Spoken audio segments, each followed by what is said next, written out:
Following the footsteps of her ancestors, from the foothills of a sacred mountain into lush valleys surrounded by ice-capped peaks. These are fluid regions, territories that shift and blend, pathways for human migration due to conflict, the environment, or just a desire for adventure. People do not dream in borders, but borders have been imposed on them. So what can we do to unborder a map?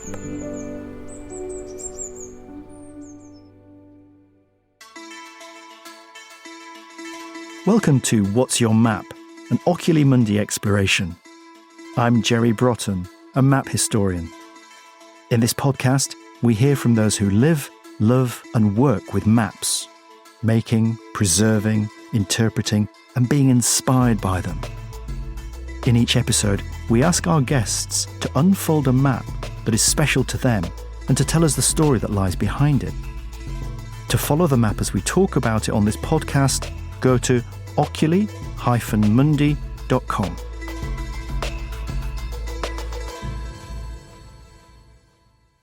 Our guest today on What's Your Map is a sociologist who wants us to rethink some of our most familiar ideas about place, borders, and belonging. Rohini Rai is a lecturer in sociology at Brunel University, London, whose research is on race, migration, and identity in South Asia, especially on India's northeastern Himalayan regions. Rohini led the British Academy-funded Indigenizing the Himalayas project, which works with Himalayan Indigenous diaspora communities to rethink how the region's past, present and future are imagined, moving way beyond maps, borders and nation-states. And I hear there was dancing involved too, which I'd love to learn more about. Rohini, thanks so much for joining us today on What's Your Map? Thank you for having me, Jerry. It's lovely to be here. And you're going to show us a map, which I think is very, very significant for you and your heritage and also your research. What is it that you're going to show me? So this is a colonial map from the British Empire in India. The map is titled Sikkim and parts of Darjeeling, Nepal, Tibet and Bhutan. It was a map made by a colonial military officer by the name of Colonel Tanner from 1886. So tell me, who's Colonel Tanner? It says it's a Colonel Tanner's sketch map. Who was this colonel? He was born in England, grew up in Australia, and later he was posted in British India back in the 1880s. And he was deployed in Sikkim to map the borders of the empire, the sort of frontier of the empire in the Eastern Himalayan region. He was a military officer who worked as a surveyor as well. To me, it looks like one of those classic 19th century imperial European maps of this region. Just walk me through the different spaces and places that we're looking at, and then let's drill a little bit more deeply into it. What are the places that we're looking at? Let's look at Sikkim, Darjeeling, Nepal. Where are these different regions? Yeah, so if you look at the sort of focal point of the map, you can see Sikkim, and you can also see the sort of yellow and blue color-coded line demarcating its boundaries.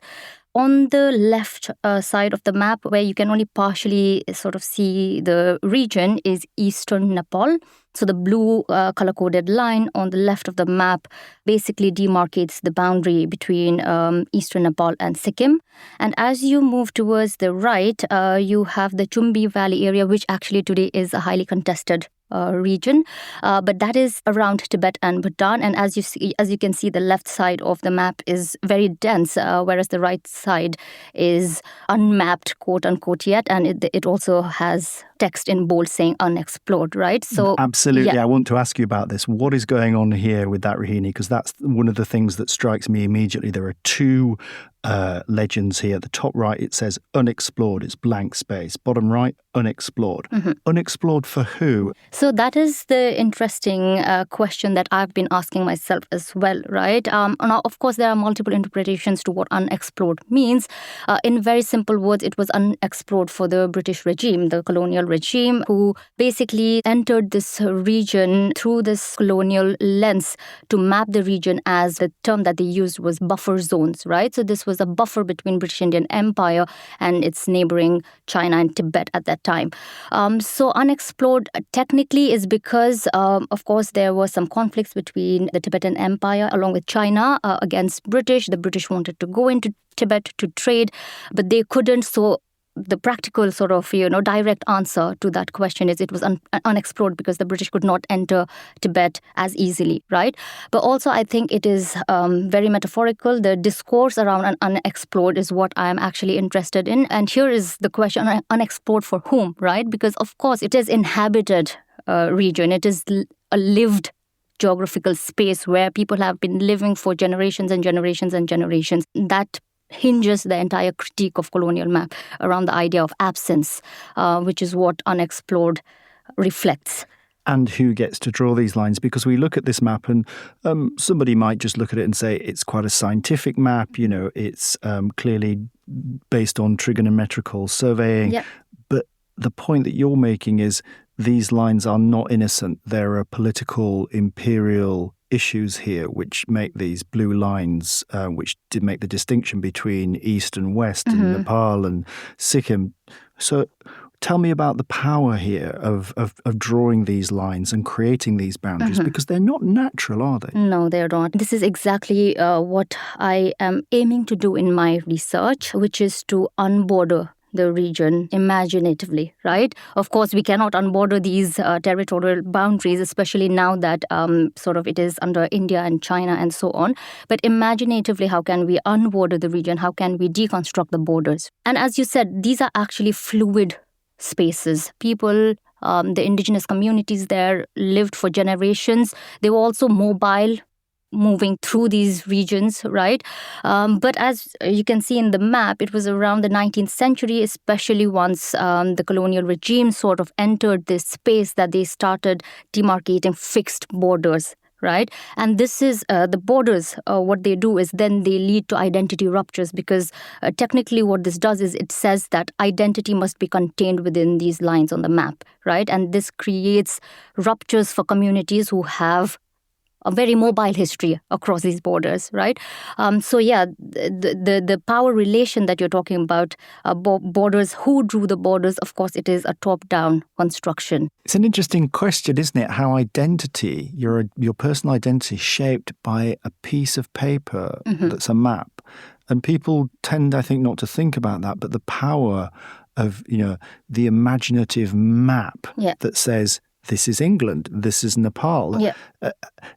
Can you talk to me a bit about that, especially within this context of this area of the world, the way in which that colonial power starts to affect people's sense of who they are just by drawing lines and boundaries on a map? So speaking about power, I think a key question we need to ask is who constructs the truth or the dominant truth, right? And this map for me represents multiple truths. So speaking about power, of course, the most dominant history and truth is framed through a Eurocentric colonial perspective, where we do see, as I mentioned, that this fluid region has been mapped, borders have been fixed, these are constructed into frontiers, colonial frontiers and buffer zones, and today they are post-colonial borderlands, right? And that kind of, as I mentioned, ruptures identities of people who have been moving in these regions generationally. So, for instance, I draw my heritage from the Kirat Rai community, whose sort of ancestral lineage is rooted in the Khambhuan territories of eastern Nepal, but my ancestors moved generationally. And where would they be on this map? I mean, you're almost questioning that issue, aren't you? So I want you to say, where are you on this map? But your point is, well, your own heritage is fluid, so we can't just pinpoint it. But just give me a sense of how you might fit that layer of your heritage onto this map. So that's really interesting because, as you can see, Eastern Nepal is only partially covered in the map, right? So you can only see a bit of it. But if I were to, again, imaginatively extend this map, the ancestral land, Khambhuan territory of eastern Nepal would be towards the left of the map of the blue boundary line, which you cannot really see in this map. But again, when you are reimagining it, of course, then you can sort of, imaginatively expand the map further and trace your genealogy and your ancestry through stories and oral narratives. And you do, don't you? I believe that you have a connection here with your great-grandfather and his heritage, and he has a part in this map, as it were. Yeah. So it was my great-great-grandfather, and this is an oral sort of story that has been passed on in my family for a long time. This was shared with me by my dad, also by my uncle, and so on and so forth. But basically, the story goes on like this. My great-great-grandfather, he was among 3 of the brothers who decided to move eastward from Eastern Nepal into Sikkim.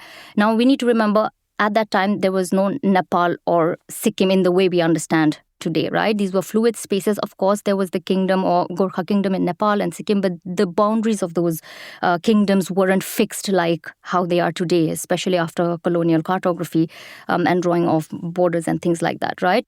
So anyway, my great-grandfather, apparently there were 3 brothers. He was the youngest among the 3. They made their journey eastward. If we ask why they moved, there's no reason why they moved. They just moved. They were wayfinding, right? So they just moved. And my great-grandfather's eldest brother didn't like the new place. He returned, whereas the 2 other brothers, they settled in Sikkim. So that's why I find it interesting to look at this map, because I can kind of trace with my finger that, okay, yeah, this must be the route that, they took. And this is where they settled in this region, which is not fully sort of mapped, but I can pinpoint where it is.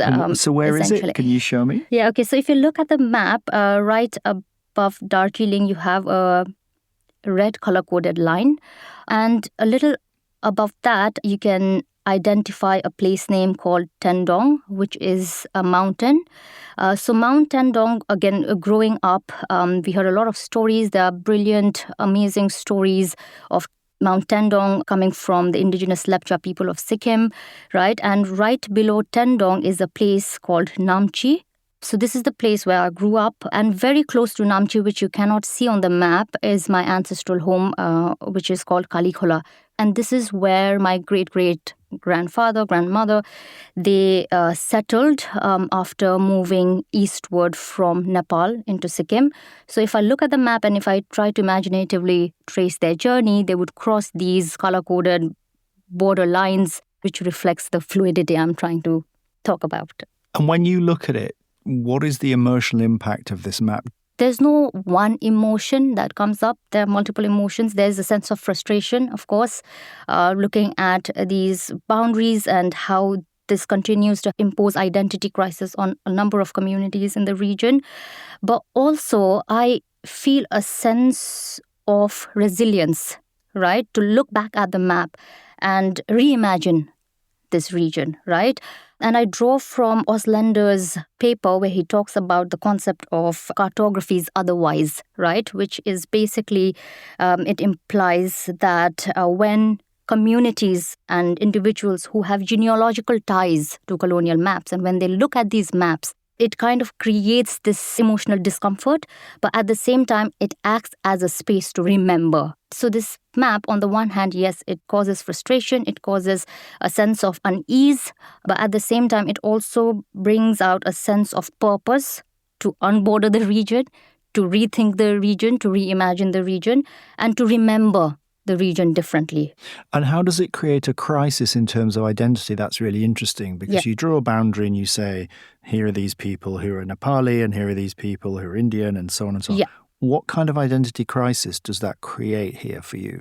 This region, right, Sikkim, Nepal, Bhutan, as I mentioned, it was fluid in the past historically. Now, after the imposition of borders, identities of communities who have ancestral, kinship, genealogical links across the map gets bifurcated by the maps. Or gets wiped off, because I want to ask you, I guess it's related to what you feel and you see on this map, because it seems like it's a very busy map, but actually it's a map which I think you would also argue is full of silences. Yeah. There are things that our academic language, it occludes. Yeah. You can't really tell what's going on because that colonial power says we're not interested or just doesn't see that. Yeah. And I guess what your work is trying to do is trying to see those identities, Absolutely. those cultures anew. So tell me a bit more about that. I mean, I'm interested, what do you think, what would you like listeners looking at this map to feel and see that you see?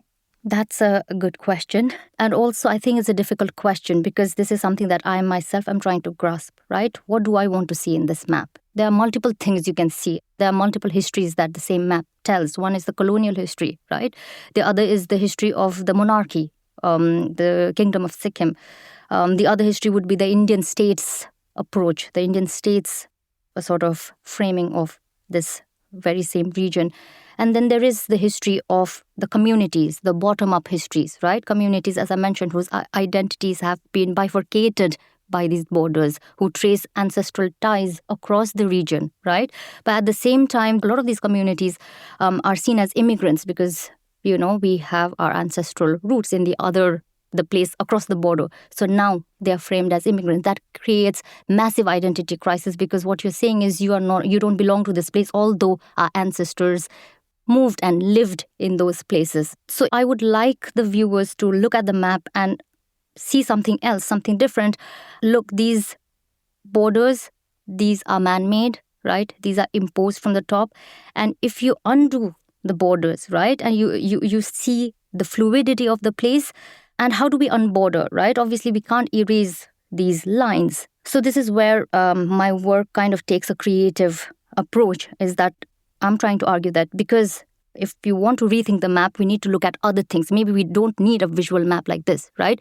Maybe we can draw on stories that allows you to map the place, right? Maybe we can look at dances, the embodied, performative aspects to sort of rethink the map. Amazing, because I mean, that's so powerful, isn't it? Because you see a map we think is really about space, but you're saying, how do we think about a map in terms of maybe time? Because how do we think about stories? Stories are unfold over time.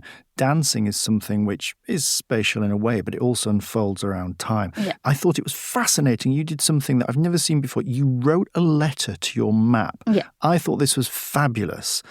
Tell me about this. It's such a brilliant thing to do. What lay behind that, and what did you write to the map? Yeah, me and my co-author, we wrote a letter to two maps that we had selected. So this was the map that I selected.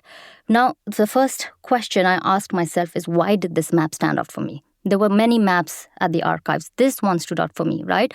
In some ways, it reflected my chosen trauma, right? Now, chosen trauma is memory that communities hold, which happened sometime in the past, but it continues to psychologically impact the entire community, right?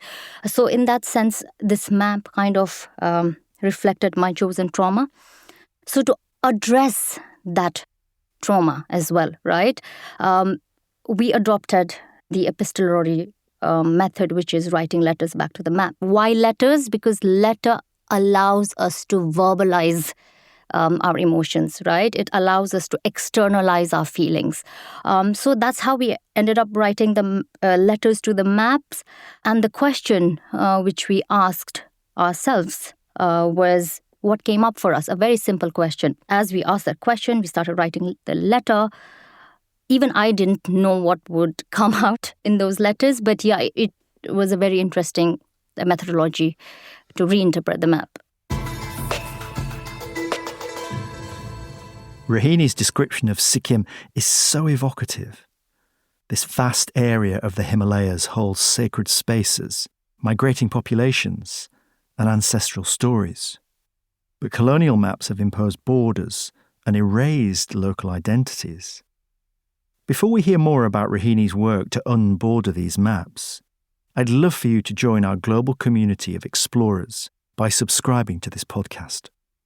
From mapping the cosmos to journeying to the North Pole, we have a wealth of episodes for you to enjoy. And subscribing means you won't miss a single new map, guest, or story from this series, or the next. Now, back to Rohini's ancestral homeland. Tell me, Rohini, where does this map that we're looking at fit into your Indigenizing the Himalayas project? This has been funded by the British Academy, great big project. Mm-hmm. Where is the map in that project? The project, as you mentioned, Indigenizing the Himalaya project, looked at or aimed to reimagine the Himalayan region, the Eastern Himalayan region, through the lens of indigenous people in the diaspora. So the project partnered with the Royal Geographical Society, who was our key partner, and it also partnered with 3 indigenous community organizations based in the UK, the Kirat Yakthung Chumlung, Kirat Rai Yayokha, and World Neva Organization UK chapter. So it was very much a collaborative project. So the project itself had 3 focus: archives, number 1, number 2, stories, and number 3, dances. So this map particularly fit in the first area, which was archives. But there's a lot of fluidity across archives, community stories, and dances, and how they actually link to each other, even if we can't cognitively make that link in the first instance. We looked at dance as a medium to bring people together and to bring different perspectives together and reimagine the Himalayan region.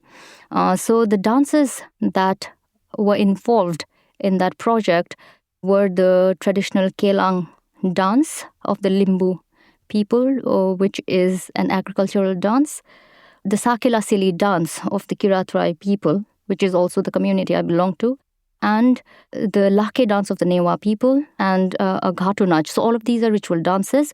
And we danced together, we shared stories in the different indigenous languages. And talking about indigenous dances, I realized that there's really something about joining the circle. So most of these dances are circular, cyclical, mimicking nature, animals, natural formations, birds and things like that. And you are invited to join the circle, right? And I felt like there was a sense of intimacy and belonging when one was asked to join the circle and when one joined the circle. So I felt like there was this element of, again, that relational belonging, bringing people together, joining the circle.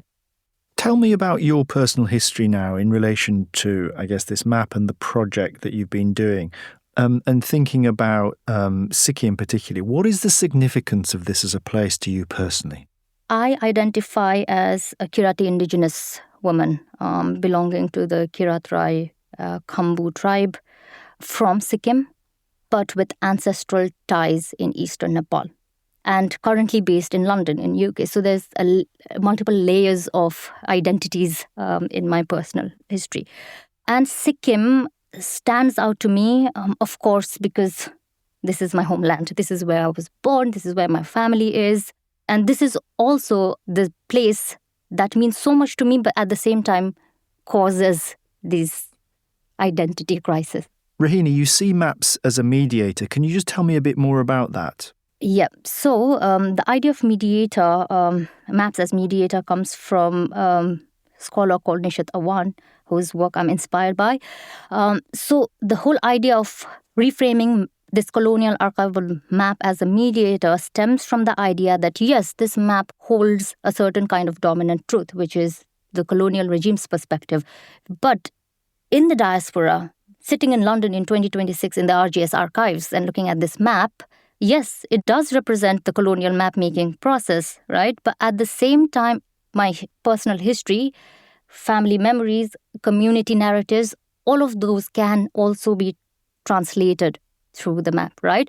And when I say mediator, I often think of my great-great-grandfather, the same person who was also a shaman, right? And what is a shaman? I come from a shamanic tradition. I have shamanic lineage, although it stopped since the last generation. But a shaman is a mediator, right? A shaman translates between different worlds, right?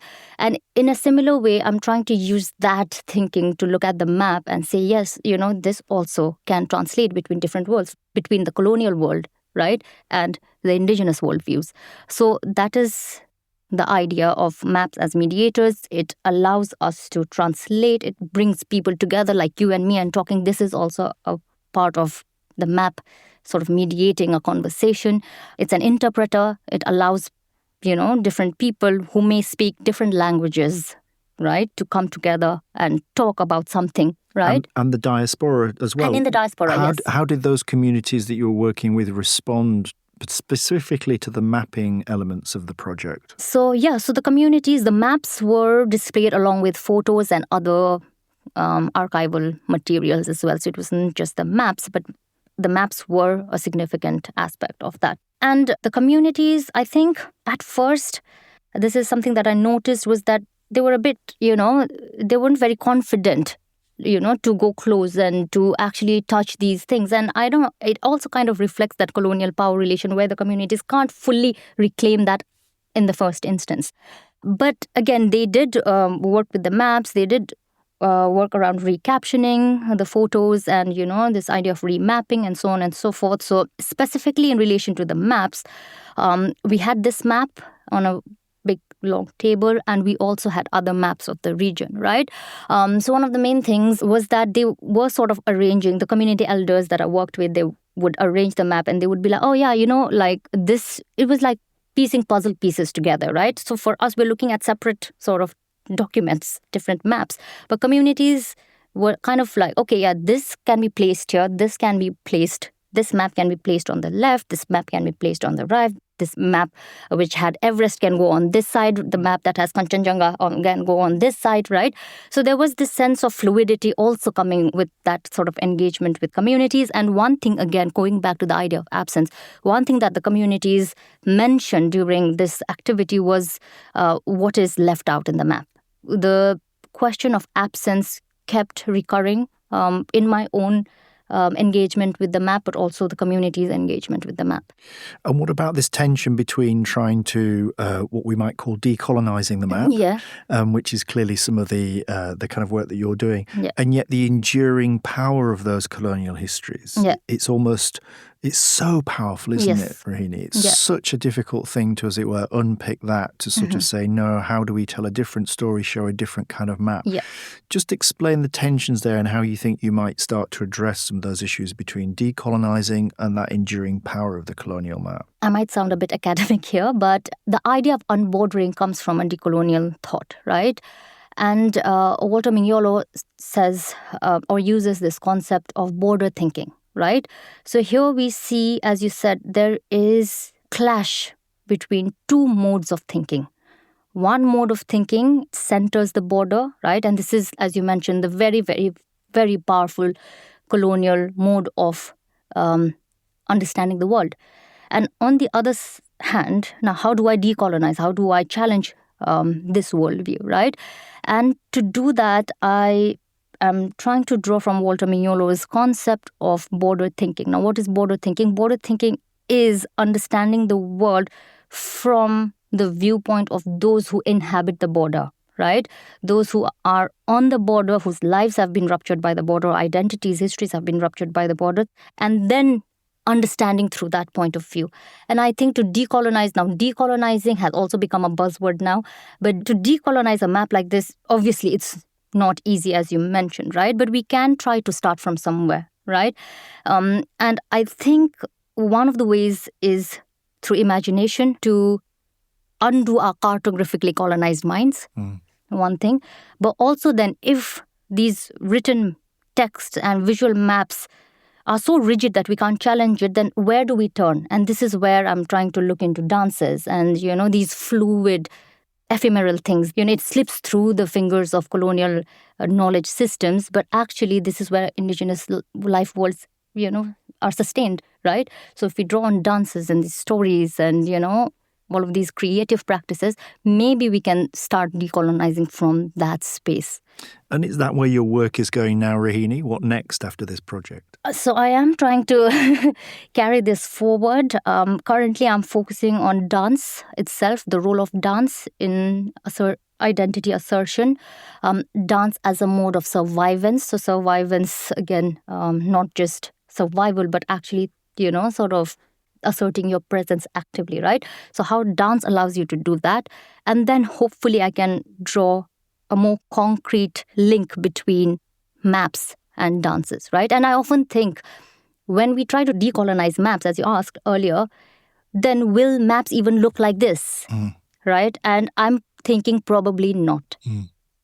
It's been fascinating to dive into this map and to unpick the different forms of identity and the fluidity that you've been talking about. Rohini Rai, thank you so much for talking to me on What's Your Map. It's been a real pleasure. Thank you for having me, Jerry.